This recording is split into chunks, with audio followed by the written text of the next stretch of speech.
भैया मुझे भी खिला लो। भाई हमारे पास बंदे पूरे हो गए, वरना तुझे गिरा लेता मैं। अच्छा।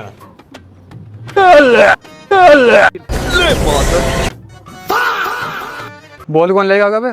जिसने डाली वही लेके आएगा। इसने डाली बे, तू लेगा बे, जाकर बोल। भाई मैं नहीं जाऊंगा भाई, वहाँ पे जरिया साहब रहते, मैं नहीं जाऊंगा बोल लेने। ठीक है।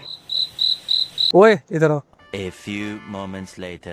मेरी बात सुनो, मेरे दिमाग में एक आइडिया आया। वो लड़का बैठा है ना, उसे हम खिलाने का बहाने बोल लेने भेज देते हैं। सही बोल रहा है भाई तू। ठीक है, लेते हैं, चलो। चलो चलो। अच्छा जी।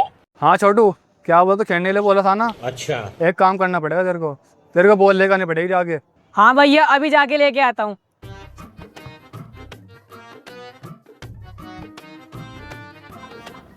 भैया बोल पकड़ो। अरे भैया क्या हुआ, पीछे क्यों देख रहे हो? अरे